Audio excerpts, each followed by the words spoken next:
మహాగణాధిపతయే నమః. ఓం గురుభ్యో నమః. ఓం శ్రీమాత్రే నమః.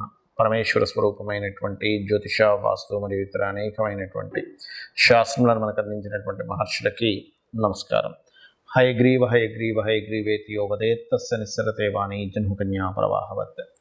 అరుణాం కరుణాతరంగితాక్షీం ధృతపాశాంకుశపుష్పబాణచాపాం అనిమాదిభిరావృతాం మయూకైః అహమిత్యేవ విభావయే భవానీం. శ్రీమాత్రే నమః. మనం ఈరోజు చెప్పుకోబోయేటువంటి అంశం ఏమిటి అంటే, ఒక్కొక్క అంశము వల్ల వారు దారిద్ర్యాన్ని అనుభవిస్తూ ఉంటారు. అందులో 12 లగ్నాల వారికి, ఒకవేళ లగ్నం తెలిస్తే లగ్నం నుంచి ఫాలో అవ్వండి, లేనట్లయితే 12 రాసులు తీసుకోండి. లగ్నం తెలియదండి, కొంతమందికి టైమ్ ఆఫ్ బర్త్ నోట్ చేయరు, అలాంటప్పుడు రాసి చూసుకుంటూ ఉంటారు. అటువంటి వారు కూడా ఈ యొక్క అంశంలో, అంటే మీరు ఏ విషయాల జోలికి వెళ్ళడం ద్వారా మీకు దారిద్ర్యం అనేటువంటిది ప్రారంభం అవుతుంది, ఎటువంటి పరిసరాలు మీ చుట్టూ ఉండకూడదు, ఇవి కనుక తెలుసుకోగలిగితే మీకు దారిద్ర్యం అనేటువంటిది మీకు దరిచేరదు. గుర్తుపెట్టుకోండి. ఇది ఒక్కొక్క లగ్నరీత్యా ఉంటుంది, దానికి మంత్రం కూడా ఏం చేసుకోవాలనేటువంటిది ఉంది. ముఖ్యంగా లగ్నము రాసి ఏమీ తెలియని వాళ్ళు కూడా ఏ మంత్రం చేసుకోవాలో కూడా చెప్తాను, దారిద్ర్యం దగ్గరికి చేరకుండా ఉండడానికి. 1 by 1 మనం ఇప్పుడు చెప్పుకుందాం. మీన లగ్నము, మీనరాశి. మీనం వారికి కనుక చూసుకున్నట్లయితే అసలు దేనివల్ల వస్తుంది వీరికి దారిద్ర్యము అని చెప్పి చూసుకున్నట్లయితే ఎక్కువ పర్సంటేజ్ నేను చూసినటువంటిది ఈ ఆకస్మికంగా, లేకపోతే కోర్టు వ్యవహారాలకు సంబంధించిన విషయంలో ధనాన్ని ఖర్చు పెట్టడం వల్ల, అలాగే ముఖ్యంగా స్త్రీలతో ఒక ఫైనాన్స్ రిలేటెడ్ మ్యాటర్ వల్ల. గుర్తుపెట్టుకోండి, అంటే ఏదైనా ఫైనాన్షియల్ మ్యాటరు, లేనట్లయితే ఒక ప్రయోగం, ఒక రీసెర్చ్ చేయడం కోసం డబ్బులు ఖర్చు పెట్టడము, లేదా లా రిలేటెడ్ ఇష్యూస్ కోసం ధనం ఖర్చు పెట్టడం వల్ల, ఏదో లిటిగేషన్లో ఇరుక్కొని, లా రిలేటెడ్ సంబంధించిన దాంట్లో ఏదైనా లిటిగేషన్లో ఇరుక్కోవడం వల్ల, ఇటువంటి వాటి వల్ల ఎక్కువగా దారిద్ర్యం వస్తూ ఉంటుంది. అంటే ఏమిటి, వీటికి కొంచెం జాగ్రత్తగా ఉండాలి. గుర్తుపెట్టుకునే వాళ్ళని, ఆడవాళ్ళకి డబ్బులు ఇస్తున్నాం అప్పుగా, జాగ్రత్తగా అసలు వాళ్ళ వల్ల మనకి ఇవ్వగలరా ఇవ్వలేరా, ఫ్రెండ్స్ అయితే వదిలేసుకోవడం, ఇది గుర్తుపెట్టుకోండి. అలాగే మరొకటి ఏంటంటే, దీంతోపాటు లా రిలేటెడ్ ఇష్యూస్ ఉంటాయి, కొంతమంది లీగల్ ఇష్యూస్ ఉంటాయి. లీగల్ ఇష్యూస్లో స్త్రీల మూలంగా ఏదైనా ఇరుక్కోవడం లేదు, అంటే వీటి మూలంగా వస్తుంది. గుర్తుపెట్టుకోండి. అలా కాకుండా ఒక్కోసారి ఏదో ప్రయోగం చేస్తున్నా అని ఉన్న ఆస్తిని అమ్మేసి ఇంకోటి ఏదో చేస్తూ ఉంటారు. ఇటువంటి వాటి మూలంగా వస్తూ ఉంటుంది. కాబట్టి లేదా ఒక్కోసారి పూర్వీకుల ఆస్తులు, కొంతమంది ఎలా ఉంటుందంటే, నేను ఒక కేసు చెప్తాను, అదే సందర్భం వచ్చింది కాబట్టి. అతనికి తాతగారు ఆస్తి ఒక 20 ఎకరాలు ఉండేది. ఇక్కడేదో ఫ్యాక్టరీ పెడతానని మంచి ల్యాండ్ అమ్మేశాడు తక్కువ రేటు. అంటే ఏమిటి, ఇక్కడ డబ్బులు కావాలి, ఏదో ఒక రేటు ఇచ్చేసి. తీరా చూస్తే ఆ క్యాలిక్యులేషన్ సరిగ్గా లేకపోవడం వల్ల, ఎందుకంటే బుధుడు బాధకుడు అవుతాడు మీనలగ్నం వారికి, చతుర్థ సప్తమాధిపతి బాధకుడు అవుతాడు. ఎప్పుడైతే బుధుడు అయ్యాడో, బుధుడు వ్యాపార కారకుడు, బాధకుడు అయినందుకు అతనికి సరిగ్గా బుధమహర్దశ నడిచేటప్పుడు ఆ బుధుడు పాడవడం వల్ల, బుధుడు చతుర్థాధిపతి కూడా, అంటే ప్రాపర్టీస్ కారకుడు అవడం వల్ల, ఎకరం ఊళ్ళో ఉన్నటువంటిది 30 లక్షలకి ఎకరం అమ్మేశాడు. ఎప్పుడైతే ఎకరం అక్కడ 30 లక్షలకి అమ్మేసి ఇక్కడ తీసుకొచ్చి టకటక ఆ 20 ఎకరాల డబ్బులు తీసుకొచ్చి ఇక్కడ పెద్ద ఫ్యాక్టరీ పెట్టడం, సరిగ్గా నడవకపోవడం, తీరా సంవత్సరం తర్వాత చూస్తే అక్కడ ఎకరం దాదాపుగా 1,25,00,000 దగ్గర అయిపోయింది. ఆ డబ్బులు ఇక్కడ తీసుకొచ్చి పెట్టడం వల్ల ఇక్కడ లాస్ అయిపోయింది. అంటే ఏమిటి, ఈ పర్టికులర్ అంశాల్లో పూర్వీకుల ఆస్తులకు సంబంధించినటువంటి విషయంలో తొందరపాటు నిర్ణయాలు పనికిరావు. ఇప్పుడు దారిద్ర్యం అంటే, ఇప్పుడు అది కనుక అలాగే ఉంటే అదొక అదృష్టం కదండి, దారిద్ర్యం వచ్చేది కాదుగా. ఇప్పుడు దాన్ని నమ్మి ఇక్కడ పెట్టడం వల్ల అది పోయింది ఇది పోయినట్టు అయిపోయింది పరిస్థితి. అంటే ఏమిటి, ఇది కూడా ఏమిటి, ఇతను పెట్టింది ఒక రీసెర్చ్ రిలేటెడ్ సంబంధించినటువంటి ఒక అంశం. ఇదంతా కూడా ఇదేదో సక్సెస్ అయితే ఏదో వస్తుంది, ఖచ్చితంగా ప్రతి వ్యక్తి రీసెర్చ్ చేయాలి కాదని కాదు, కానీ క్యాల్కులేటివ్గా చేయాలి. అలాగే మనీ పర్టికులర్గా ఎటువంటి రాతకోతలు, ఎటువంటి హామీలు లేకుండా మనీ ఇవ్వకూడదు ఎవరికి కూడా, మీనం వారు మెయిన్గా. దానివల్ల కూడా ఇబ్బంది వస్తుంది, గుర్తుపెట్టుకోండి. అండ్ వివాహ నిర్ణయాలు తీసుకునేటప్పుడు మీనలగ్నం వారు కూడా, ఎందుకంటే బాధకుడు సప్తమాధిపతి బాధకుడు అవుతాడు కాబట్టి, పార్ట్నర్స్ని వివాహ నిర్ణయాలు తీసుకునేటప్పుడు, వివాహ జీవిత భాగస్వామిని ఎంపిక చేసుకునే విషయంలో కూడా ముఖ్యంగా ధనుర్మీన లగ్నాల వాళ్ళు మరింత ఎక్కువ జాగ్రత్తగా ఉండాలి, ధనుర్లగ్నం వాళ్ళు మరింత జాగ్రత్తగా ఉండాలి. నేను చాలా విషయాలు చెప్తూ వచ్చాను. ఇక మీరు చేయవలసింది రాజరాజేశ్వరి అమ్మవారి యొక్క ఆరాధన చేయడం అనే విధాలా బాగుంటుంది. సహజంగా అందరూ నన్ను అడుగుతుంది ఏంటంటే, ఏమంటే సహజంగా దారిద్ర దేవత రాకుండా ఉండాలంటే ఎటువంటి జాగ్రత్తలు తీసుకోవాలని అడుగుతున్నారు. దానికి చెప్తానండి. ఒకటి గుర్తుపెట్టుకోండి, ఇంట్లో గనక సూర్యోదయం అయిన తర్వాత కూడా ఎక్కడ పక్కలెత్తకుండా నిద్రపోతూ ఉన్నట్లయితే దారిద్ర దేవత ఖచ్చితంగా ఇంట్లో ఎంటర్ అవుతుంది. అంటే మీరు అనుకోవచ్చు, ఏమండి మా ఇంటి పక్కన పెద్ద బంగ్లా ఉంది, ఆ ఇంట్లో పిల్లలు అయితే అసలు పెద్దాక లేగరు, ఇంట్లో ఎవరు అసలు ఇచ్చేరైనా బాగానే ఉంది అంటే ఒకటే గుర్తుపెట్టుకోండి, వాళ్ళకి పూర్వజన్మల్లో చేసిన పుణ్యము వల్ల ధనాయోగం అనేటువంటిది బలంగా ఉంటుంది. అంత మాత్రం చేత వాళ్ళు హ్యాపీగా ఉండాలని అనుకోకండి. వాళ్ళకి దరిద్ర దేవత అంటే కేవలం డబ్బులు లేకపోవడం మాత్రమే కాదు, గుర్తుపెట్టుకోండి, రోగాలు వస్తుంటాయి మనిషికి. లేనట్లయితే నిందలు ఎక్కువ పడుతూ ఉంటారు. ఇలా ఒకటి కాదు రెండు కాదు చాలా ఉంటాయి. ముఖ్యంగా రోగరూపేణ ఎవరైతే సూర్య భగవానుడు సూర్యోదయం అవ్వకముందు ఎవరైతే నిద్రలేస్తారో వాళ్ళకి రోగాలు వచ్చేటువంటి ఛాన్సెస్ తక్కువగా ఉంటాయి. సూర్యోదయం అయినా కూడా అలాగే నిద్రపోతుంటే రోగం వచ్చే ఛాన్సెస్ ఎక్కువగా ఉంటుంది. ఎందుకు అంటే ఈ రోగానికి సూర్యుడికి సంబంధం ఉంటుంది. సూర్యుడు వచ్చేసరికి మనం తెలివేసి ఉన్నాము అంటే రోగం రాదండి. ఎందుకంటే సహజంగానే సూర్య భగవానుడు ఆరోగ్య ప్రదాత కాబట్టి, ఆరోగ్యం భాస్కరాదిత్యది అంటూ ఉంటారు కాబట్టి ఇది ముఖ్యంగా పాటించండి. అలాగే ఇంట్లో పాత వస్తువులు, శాస్త్రం ఏం చెప్పిందంటే పాత మనుషులు అంటే ఏమిటి, బాగా ఏజ్డ్ పర్సన్స్ ఇంట్లో ఉండాలి. ఎందుకంటే వాళ్ళ సూచనలు వాళ్ళ అనుభవాల ద్వారా మనం రక్షింపబడతాం. కానీ విరిగిపోయినవి పాడైపోయిన వస్తువులు ఇంట్లో ఉండకూడదని చెప్పింది. అవి ఎంత ఎక్కువగా ఉంటాయి ఇంట్లో, పనికిరాని వస్తువులు అంత దారిద్ర్యం పెరుగుతూ ఉంటుంది. ఇంట్లో బూజు ఎక్కువ పట్టడము, పాత గోళ్ళగా ఉండడము, ఇల్లంతా మట్టి కట్టుకుపోయినట్టుగా పాతగా అయిపోవడం, ఇది కూడా దరిద్రానికి సంకేతం.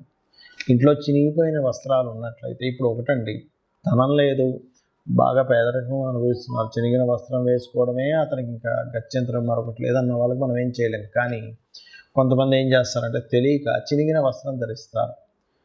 ఏం కాదులే, డబ్బులున్నా కూడా కొంతమంది అటువంటివి ధరిస్తే దారిద్ర దేవత వస్తుందని చెప్తుంది శాస్త్రం. ఎందుకు అంటే చెప్తాను చూడండి, చిన్న లాజిక్ ఇక్కడ ఏం లేదు.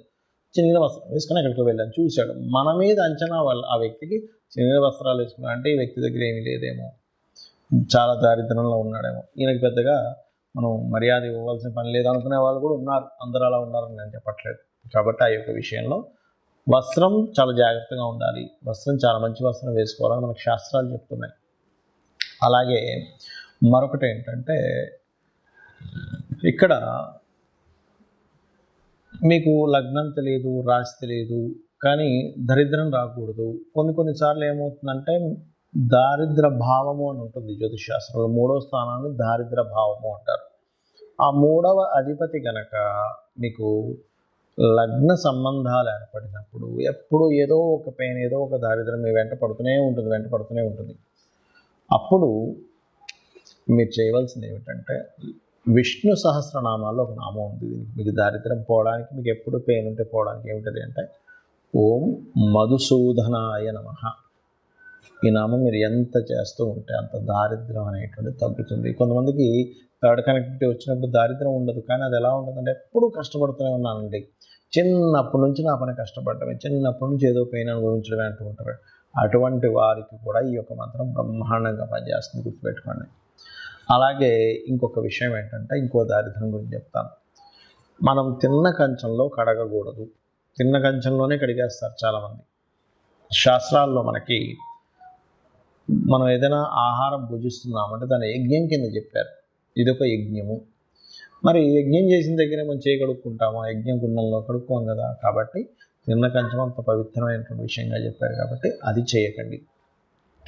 ఇక మరొక విషయం ఏంటంటే, చాలామందికి అలవాటు అయిపోయింది ఈ మధ్యకాలంలో సూర్యోదయానికి ముందు స్నానం చేయమని చెప్తుంది, కానీ సూర్యోదయం తర్వాత స్నానం చేయడం, ఇవన్నీ కూడా దారిద్రానికి హేతువులు. మరొక విషయం ఏంటంటే, దీంతోపాటు మీరు చాలామంది చేతిని తల మీద పెట్టుకుంటూ ఉంటారు, తల మీద చేయి పెట్టుకోకూడదని చెప్తూ ఉంటారు. ఎందుకంటే ఇది లక్ష్మీ స్థానంగా చెప్తారు. ఈ లక్ష్మి ఎప్పుడు తలకెక్కకూడదట. తలకెక్కితే దారిద్రం అని చెప్పి మనకి దత్తాత్రేయ చరిత్రలో ఉంటుంది. ఆ యొక్క తన్ని చంపడానికి స్వామివారు ఒక ప్రణాళిక వేస్తారు, దత్తాత్రేయులు వారు వేసి అమ్మవారిని తల మీద పెట్టుకునేలా చేస్తారు. వెంటనే ఆ రాక్షసుడు హతం జరుగుతుంది. కాబట్టి పెట్టుకోకూడదని చెప్తుంది శాస్త్రం. దీనికి మళ్ళీ ఎక్కడెక్కడ చేయబెట్టుకుంటే మంచిది అనేటువంటి పాదం దగ్గర, మోకాళ్ళ దగ్గర, కాళ్ళ దగ్గర, పొట్ట భాగంలోని, ఈ రకంగా ఈ నుదుటి భాగంలోని ఇక్కడ చేతులు పెట్టుకొని కొన్ని నామాలు, లలితాసహస్రనామాలు చదివితే అదృష్టం కలిసి వస్తుందని చెప్పింది శాస్త్రం. ఎక్కడా కూడా మీరు ఓన్లీ తల మీద పెట్టుకోకుండానే కాకుండా ఎక్కడ ఏ బాడీలో ఏ పార్ట్ దగ్గర మీకు హస్తాన్ని పెట్టుకుని మంత్రం చదువుకుంటే మంచి ఫలితాలు వస్తాయి అనేటువంటిది కూడా చెప్పింది చెప్పాలంటే. దానికి మళ్ళీ తగ్గట్టుగా దానికి సంబంధించినటువంటి రెమెడీస్ కూడా చెప్పడం జరిగింది. అలాగే మరొకటి ఏంటంటే, ఈ దారిద్ర్యం అనేటువంటిది ఒక్కోసారి మనకి జన్మజాతకంలో 3వ అధిపతి మహాదశ నడిచేటప్పుడు కూడా ఉంటాయి. మరప్పుడు ఎలాగ దాన్ని జయించాలి? ఎందుకంటే ఆ మహాదశ నడుస్తుంది కదా అన్నప్పుడు ఒకే దగ్గర స్థిరంగా ఉండకుండా మారుతూ ఉంటే మీ లైఫ్ బాగుంటుంది. అప్పుడు ఎందుకంటే 3వ అధిపతి లగ్న సంబంధం ఏర్పడింది, ఎవరికైనా దరిద్ర యోగం ఏర్పడింది. అప్పుడు ఆ జాతకుడు ఆ ఉన్న ఊరు నుంచి వేరే ఊరికి వెళ్ళి బ్రతికితే బాగుంటుంది. చాలామంది చూడండి ఊర్లలో ఏదో పని చేసుకుని బతుకుతారు, అసలు ఎదగరు. కానీ అదే వ్యక్తి సిటీకి రాగానే మళ్ళీ బాగుంటుంది. ఎందుకు? ఆ వ్యక్తికి ఉన్న స్థలం నుంచి మారే యోగం ఉంటుంది. అప్పుడు ఆ దోషం అనేటువంటి ఆ రూపంలో పోతుంది. అలాగే మీ ఇంట్లో పాత వస్తువులు, పాత బట్టలు ఎక్కువగా ఉన్నాయి కానీ మీరు వేసుకోవట్లేదు. అలాంటప్పుడు ఆ బట్టలను చక్కగా ఉప్పుని నీటిలో ముంచి తీసేసి ఆరబెట్టిన తర్వాత వాటిని దానంగా ఇచ్చేసేయండి. ఇంట్లో వాడకుండా పాతగా అలాగే ఉండిపోతే అది కూడా చాలా పెద్ద, అందులో ముఖ్యంగా వస్త్రాలకు సంబంధించిన విషయంలో. ఇంకోటి ఏంటంటే, చాలామంది ఈ తల మీద ఉండేటువంటి, శిరస్సు మీద ఉండేటువంటి ఈ ఏదైతే జుత్తు ఉంటుందో దానికి లోపల కొంతమందికి డాండ్రఫ్ అనుకోండి, లేకపోతే మట్టి కానీ ఎక్కువగా ఉంటుంది గడ్డానికి, తలకి. అవి ఎక్కువగా ఉండడం కూడా శాస్త్రంలో మంచిది కాదని చెప్పారు. ఇక్కడ మీరు సైంటిఫిక్గా కూడా ఆలోచించినట్లయితే దానివల్ల మనిషికి రోగం వచ్చే ఛాన్స్ ఉంటుంది. రోగమే దారిద్రంగా కూడా చెప్పింది శాస్త్రం. కాబట్టి ఈ యొక్క అంశాలు జాగ్రత్తగా ఉండాలి. మరొకటి, ఎక్కువ దారిద్రం ఎందుకు వస్తుంది అంటే, అన్నదమ్ములతో మీరు సరిగ్గా చేయాల్సిన కమ్యూనికేషన్ సరిగ్గా చేయకపోయినా అనవసరమైన ద్వేషాలు పెంచుకున్న దారిద్రం వస్తుందని చెప్తుంది శాస్త్రం.